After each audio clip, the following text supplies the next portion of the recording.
레디아 공주 3권 5. 벤자 부미아 훔은 황금을 부르는 귀한 소리이다. 레디아 공주는 왕국이 혼란에 빠지자 원인을 찾기 시작했다. 레디아 공주는 물불 스님에게 가르침을 받아 세상을 다스리는 원리가 인과 유림을 누구보다 잘 알고 있었다. 세상에 원인 없이 만들어지는 결과는 단 하나도 없다. 최근 왕궁 안에 귀신에 홀린 사람이 급격하게 늘어나고 있다면 분명 이유가 있을 것이다. 레디아 공주는 얼마 지나지 않아 모든 것이 귀신왕의 소행임을 알아차렸다. 왕궁 인근의 야산에 짐승들이 사용하는 커다란 동굴이 있었는데 최근 그 근처에서 귀신을 목격했다는 제보가 쏟아졌다. 귀신왕이 낮에는 그 동굴에서 은신하고 밤에는 밖으로 나와 백성들을 괴롭히는구나. 귀신왕을 쫓아내지 않으면 검은지국과의 전쟁에서 반드시 패하고 말 것이다. 레디아 공주는 대신들과 왕실 근위대에게 상황을 설명하고 무엇보다 먼저 아홉별 왕국에 침투한 귀신왕을 토벌해야 한다고 역설했다.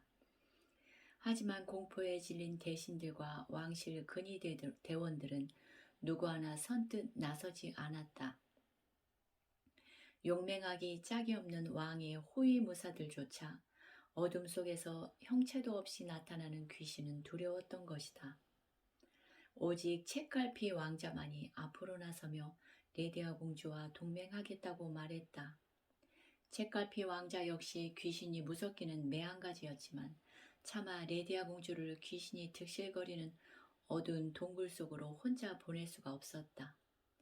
두 사람이 동굴 입구에 도착했을 때는 이미 어두운 밤이었다. 책갈피 왕자가 떨리는 목소리로 물었다. 저는 솔직히 귀신이 무섭습니다. 레디아 공주님은 귀신이 무섭지 않으십니까? 그러자 레디아 공주가 대수롭지 않다는 듯 쌩긋 웃으며 말했다. 밝고 따뜻한 곳에 있어도 마음이 추우면 귀신이 몰려와 살고 어둡고 추운 곳에 있어도 마음에서 빛과 열이 나면 귀신들이 감히 범접하지 못하는 법입니다. 무서울 것이 없지요. 동굴 입구에는 커다란 쇠문이 있어서 빛과 열기가 안으로 들어가는 것을 막고 있었다. 책갈피 왕자가 온 힘을 다하자 무거운 쇠문이 기분 나쁜 소리를 내며 열렸다. 책갈피 왕자는 속으로 무서웠지만 한편으로는 레디아 공주와 함께 동굴 안을 살펴보고 싶은 호기심을 느꼈다. 책갈피 왕자는 침을 한번 크게 삼키고는 레디아 공주와 함께 동굴 안으로 들어갔다. 두 사람이 안으로 몇 걸음을 옮겼을 때 쇠문이 저절로 닫히면서 동굴 안이 깜깜해졌다. 책갈피 왕자가 소스라치게 놀라자 레디아 공주가 품에서 초 하나를 꺼내더니 불을 붙였다. 작은 촛불 하나에 의지하며 좁은 통로를 지나가자 제법 큰 공간이 나타났다. 레디아 공주가 공간의 중심에 서서 외쳤다. 모습을 드러내시오. 말을 끝나기가 무섭게 귀신왕이 희미한 연기 같은 형태로 나타났다. 책갈피 왕자는 기괴한 모습의 귀신왕을 보고 그 자리에서 몸이 굳어버렸다. 레디아 공주가 침착하게 속삭였다. 당황하지 마세요. 귀신은 원래 형체가 없어요. 우리가 믿는 모습으로 우리 앞에 나타날 뿐이죠. 바다에는 물이 한없이 많지만 오직 배 안으로 침투한 물만이 배를 난파시킬 수 있습니다. 같은 이치로 자신이 받아들인 어두운 생각만이 자신을 파괴하는 거예요. 연꽃을 떠올려 보세요. 연꽃은 진흙 속에 살지만 결코 진흙에 물들지 않고 아름다운 꽃을 피웁니다. 레디아 공주의 말을 들은 책갈피 왕자는 눈앞에 귀신왕이 자신의 마음속에서 만들어진 존재라는 것을 깨닫고 마음을 평화롭고 밝게 가지려고 노력했다. 귀신왕은 레디아 공주가 손에 든 촛불이 못마땅한 듯 숨을 크게 들이쉬더니 강하게 내뱉었다. 그러자 귀신왕의 입에서 돌풍이 쏟아지면서 두 사람을 덮쳤다.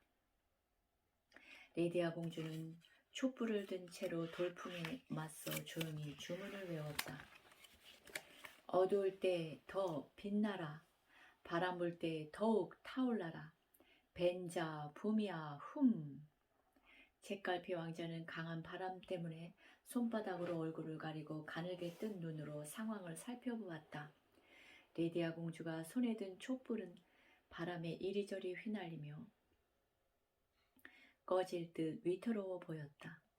그런데 한참을 그렇게 보고 있어도 촛불은 이리저리 흔들리기만 할 뿐 거대한 바람 앞에서도 꺼지지 않았다. 오히려 바람 앞에서 더욱 맹렬하게 타오르고 주위가 어두워지면서 더 강하게 빛나기 시작했다. 귀신왕이 돌풍을 날리기 전에는 촛불이 희미했는데 바람이 불면서 동굴 전체를 환히 밝힌 만큼 불빛이 커졌다.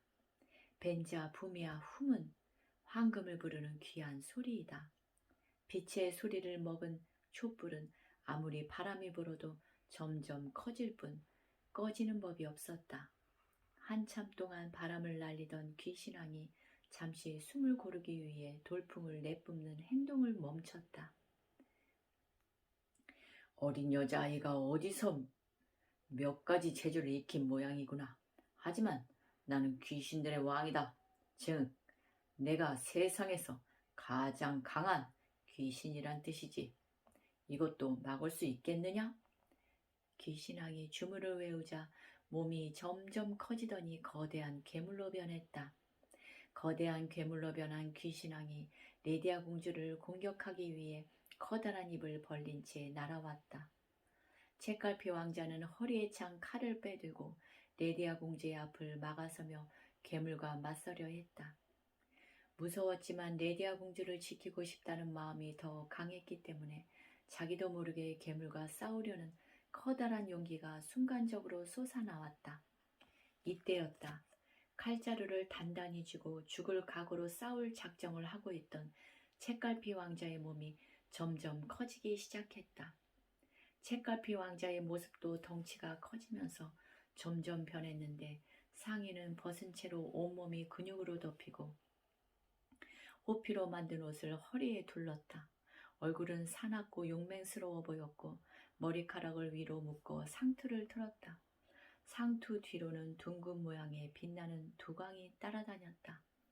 그것은 천상계 제1의 역사인 나라형 금강의 모습이었다. 책갈피 왕자의 용기가 자신 안에 빛의 스위치를 눌러 나라형 금강의 모습으로 나타났다. 책갈피 왕자는 평소 한 번도 느껴보지 못했던 거대한 힘이 끝없이 솟구치는 기분을 느꼈다.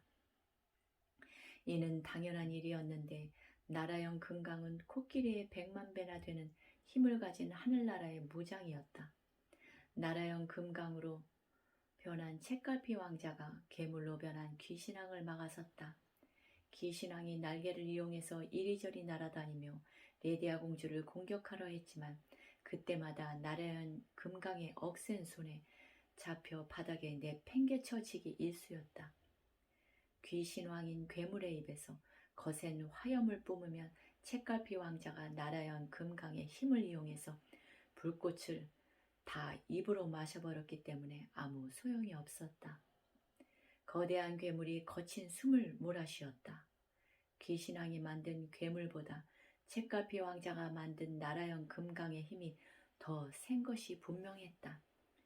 귀신왕이 본래의 희미한 연기 같은 모습으로 돌아가자 책갈피 왕자도 이내 본 모습을 되찾았다. 귀신왕은 숨 돌릴 틈도 없이 다시 공격을 시도했다. 모두 모습을 보여라! 귀신왕의 명령이 떨어지자 동굴에 숨어있던 수백 명의 부하 귀신들이 괴기스러운 모습을 드러냈다. 귀신왕이 낮은 목소리로 주문을 외우자 부하 귀신들이 수백 마리의 야수로 변했다. 호랑이, 뱀, 곰, 사자, 늑대 등 다양한 맹수로 변한 부하 귀신들이 맹렬한 기세로 달려들었다. 눈을 뜨고 보기 어려울 만큼 위험한 상황이었지만 레디아 공주는 당황하지 않고 품에서 부적을 한 장 꺼냈다. 촛불로 부적에 불을 붙인 후 재를 날리면서 주문을 외우자 작은 재들이 야차로 변했다. 눈 깜짝할 사이에 레디아 공주 주변에는 금강 역사를 모시는 500명의 야차가 원형의 진을 형성했다. 야차들은 손에 든 쇠 몽둥이를 휘두르며 맹수들을 때려잡기 시작했다. 보기만 해도 몸이 부들부들 떨릴 정도로 커다란 맹수들이었지만 수백 근의 쇠 몽둥이를 이쑤시개 다루듯 휘두르는 500명의 신장을 당해낼 수는 없었다.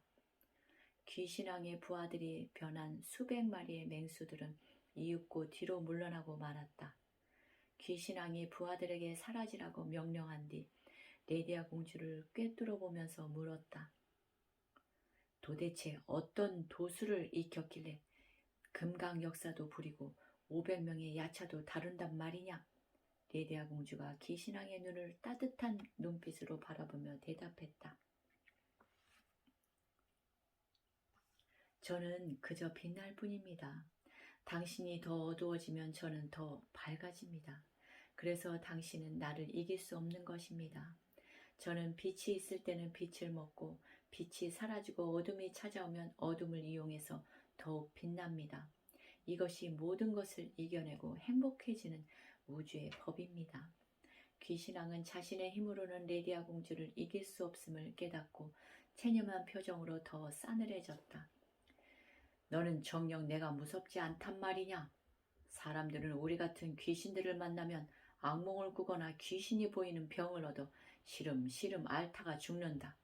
나쁜 짓을 하기도 하고 실성을 하는 경우도 있지. 그런데 넌 도무지 두려워하지를 않는구나. 내게 오는 것은 무엇이든 황금빛 성취를 이루는 물과 땔감이라고 생각하면 두려울 것이 없습니다. 레디아 공주가 들고 있던 촛불을 귀신왕 쪽으로 내밀었다. 귀신왕이 인상을 찌푸리며 뒷걸음질을 쳤다.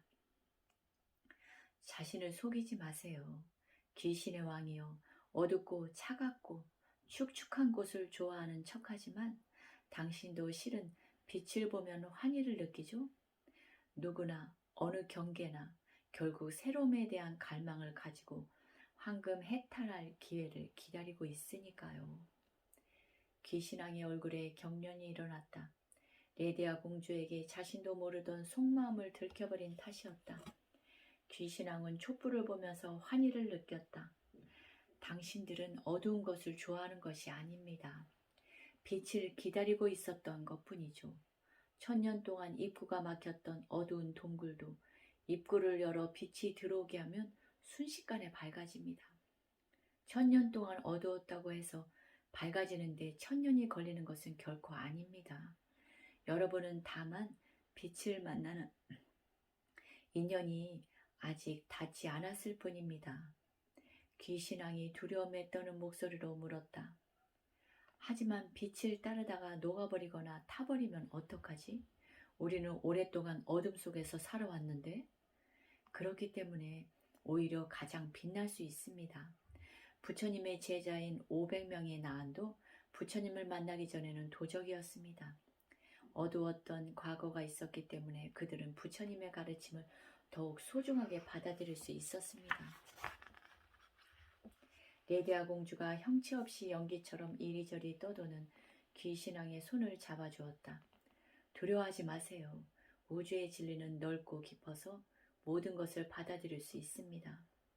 세문이 열리는 소리가 나더니 레디아 공주와 책갈피 왕자가 동굴 밖으로 나왔다. 막 날이 밝아지려는 새벽이었다. 두 사람의 뒤를 수백 명의 귀신들이 따르고 있었다.